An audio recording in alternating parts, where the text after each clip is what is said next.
Welcome to Life to the Max. This is where we pause, breathe, and nurture our minds, bodies, and souls together. Whether you're seeking gentle guidance, practical wellness tips, or simply a moment of peace, you've found your safe space.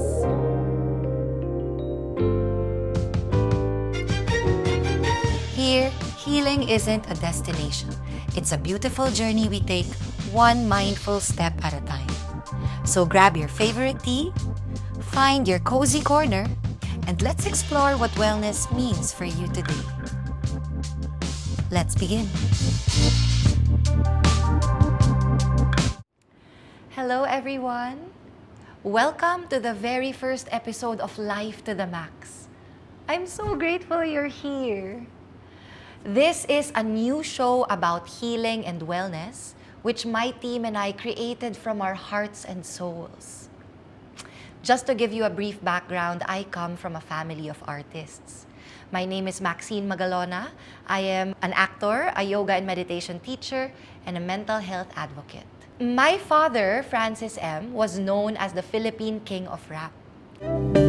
So many faces, so many races, different voices, different choices.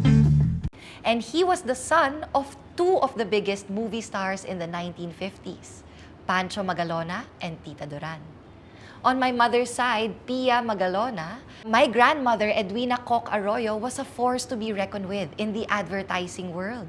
She was one of the best creative directors. So because I come from a family of artists, it was natural for me to want to become an artist myself. So at the young age of 7, I entered the world of showbiz by joining a kiddie gag show called Ang TV. Aha! Window we eat, window we play.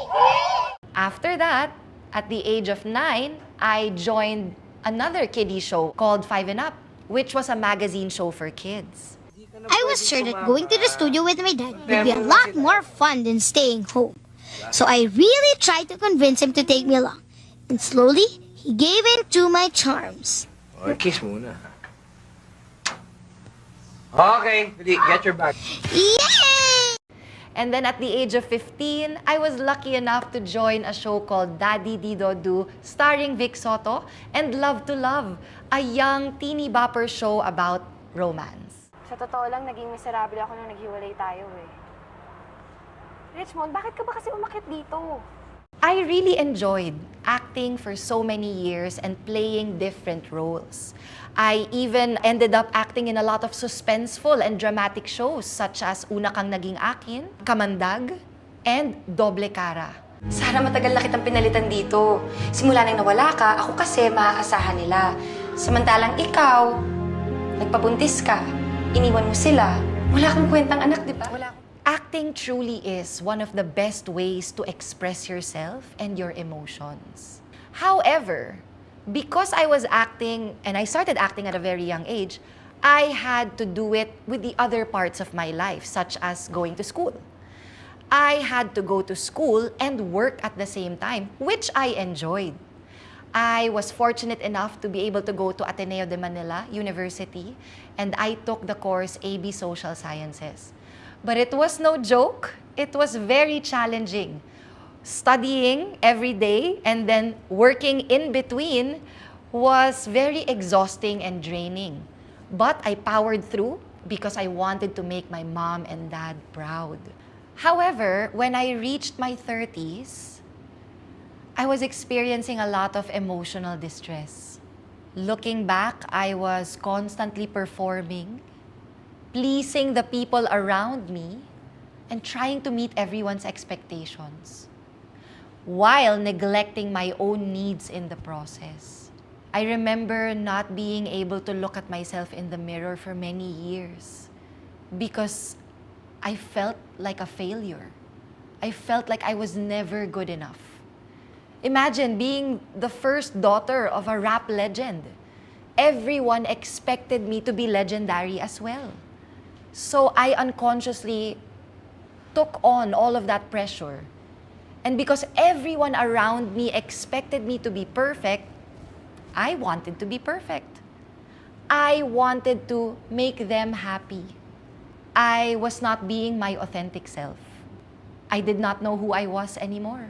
So I remember when I was in my early 30s, I would experience a lot of anger issues. I would get angry and upset over the smallest things. I would explode. And I would constantly ask, like, where is that energy, that negative energy coming from? So I wanted to seek professional help. Something inside me said that this is not the life that I wanted to live. This is not the kind of person that I wanted to be. I did not like who I was. So I started seeking professional help. I started going to a psychiatrist. And at the beginning, I'll be honest, I was not proud of it. I would go to the medical city wearing a hoodie and a baseball cap and a big pair of shades so that no one would recognize me going inside a therapist's office. Because let's face it, when we are talking about mental health and therapy here in the Philippines, people assume that you are crazy or cuckoo, mentally unstable or unwell. And then I realized that going to therapy was actually one of the best things that I ever did. Because my therapist was the one who really made me understand why I was the way I was and why I turned out to be that kind of person. Therapy helped me understand myself and my life, and it helped me forgive the people who unconsciously hurt me. Because I realized that no one is perfect in this world. We are all going through our own journey, finding ourselves. And because this world can be quite competitive, judgmental, negative, and cruel sometimes, we end up not enjoying life. We end up making life a performance. And I didn't want to live my life that way. Talking to my therapist regularly for almost 4 years was really enlightening for me. That was the beginning of my healing journey. Ever since then, I started connecting to myself on a deeper level.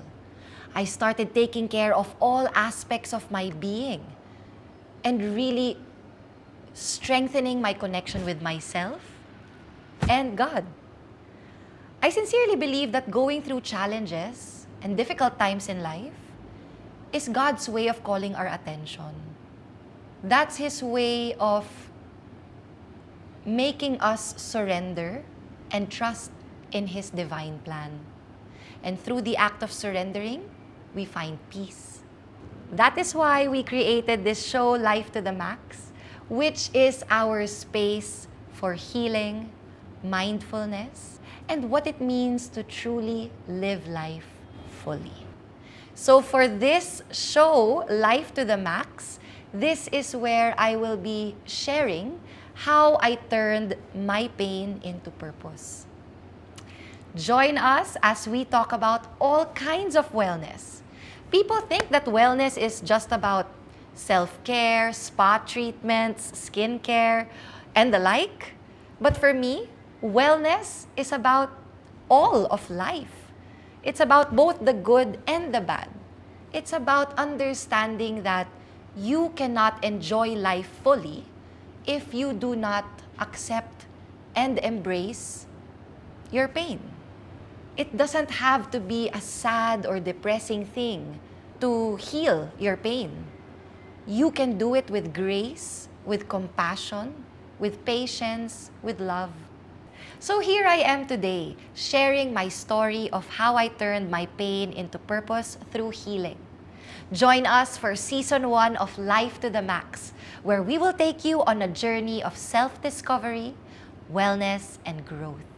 But not just that, we will also be sharing inspiring ways of living well, from fresh ideas and meaningful practices to modern lifestyle choices, all deeply rooted in our Filipino culture. This is a safe space where healing meets everyday life and wellness becomes a way of living life to the fullest. Thank you so much for spending time with me today.